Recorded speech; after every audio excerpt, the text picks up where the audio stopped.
আসসালামু আলাইকুম ওয়ারাহমাতুল্লাহি ওয়াবারাকাতুহু। প্রিয় মুসলিম ভাই ও বোনেরা, আজ আমরা এমন এক যুগে বাস করছি যেখানে ঈমান রাখা সহজ, কিন্তু ঈমান নিয়ে মারা যাওয়া অত্যন্ত কঠিন। আজকের আলোচনার বিষয় শেষ সময়ে ঈমান হেফাজতের দোয়া ও আমল। ১. ঈমান নিয়ে মৃত্যু সবচেয়ে বড় নেয়ামত। আল্লাহ তাআলা কোরআনে বলেন, ইয়া আইয়ুহাল্লাযীনা আমানু ইত্তাকুল্লাহা হাক্কা তুকাতিহি ওয়ালা তামুতুন্না ইল্লা ওয়া আনতুম মুসলিমুন। হে ঈমানদারগণ, আল্লাহকে যথাযথভাবে ভয় করো এবং তোমরা মুসলমান না হয়ে মৃত্যুবরণ করো না। সূরা আলে ইমরান ১০২। লক্ষ্য করুন, আল্লাহ বলেননি মুসলমান হয়ে বাঁচো, বরং বলেছেন মুসলমান হয়ে মারা যাও, কারণ শেষ মুহূর্তের ঈমানই আসল। ২. শেষ সময়ে ঈমান চলে যাওয়ার ভয়াবহ বাস্তবতা। রাসূলুল্লাহ সাল্লাল্লাহু আলাইহি ওয়াসাল্লাম বলেন, এক ব্যক্তি সারা জীবন জান্নাতীদের আমল করবে, অথচ মৃত্যুর আগে জাহান্নামীদের আমল করে ফেলবে। সহিহ বুখারী ৬৫৯৪, সহিহ মুসলিম ২৬৪৩। ভাই ও বোনেরা, এই হাদিস আমাদের কাঁপিয়ে দেওয়ার জন্য যথেষ্ট। তাই সাহাবায়ে কেরামও ঈমান নিয়ে খুব ভয় পেতেন।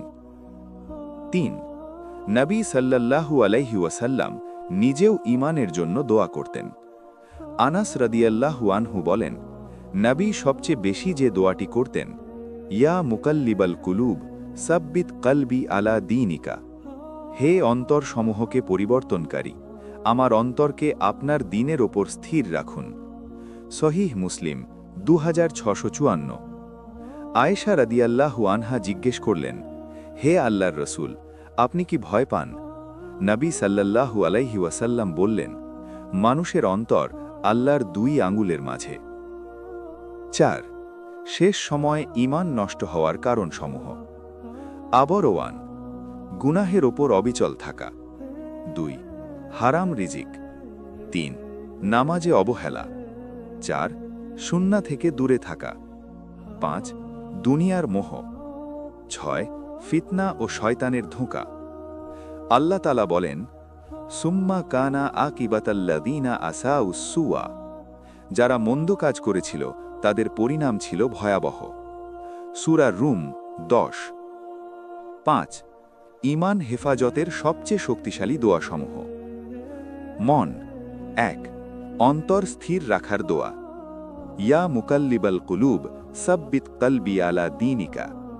মুসলিম ২৬৫৪। ২. হিদায়াতের দোয়া। ইহদিনাস সিরাতাল মুস্তাকিম। সূরা ফাতিহা। ৩. ঈমান সহ মৃত্যু কামনা। তাওয়াফফানি মুসলিমান ওয়া আলহিকনি বিসসালিহিন। হে আল্লাহ, আমাকে মুসলমান হিসেবে মৃত্যু দিন। সূরা ইউসুফ ১০১। ৪. ফিতনা থেকে বাঁচার দোয়া। আল্লাহুম্মা ইন্নী আউযু বিকা মিন ফিতনাতিল মাহইয়া ওয়াল মামাত। বুখারী ৮৩২, মুসলিম ৫৮৮। ৫. ঈমান হেফাজতের সবচেয়ে শক্তিশালী আমলসমূহ। ১. ৫ ওয়াক্ত নামাজ। রাসূল সাল্লাল্লাহু আলাইহি ওয়াসাল্লাম বলেন, নামাজ কায়েম থাকলে দ্বীন কায়েম থাকে। বুখারী ৫২৭। ২. হালাল রিজিক। নবী সাল্লাল্লাহু আলাইহি ওয়াসাল্লাম বলেন, হারাম খাবার দ্বারা লালিত দেহ জান্নাতে যাবে না। মুসলিম ১০১৫। ৩. কুরআনের সাথে সম্পর্ক। আল্লাহ বলেন, ইন্না হাযাল কুরআনা ইয়াহদি লিল্লাতী হিয়া আকওয়াম। সূরা ইসরা ৯। ৪.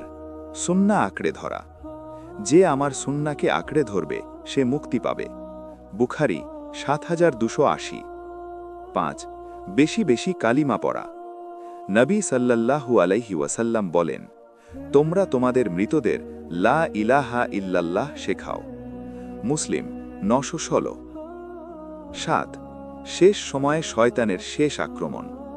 ইমাম ইবনে কাসির বলেন, শয়তান মানুষের কাছে সবচেয়ে বেশি আসে মৃত্যুর সময়, তাই তখন দরকার ঈমান, দোয়া, আমল, আল্লাহর রহমত।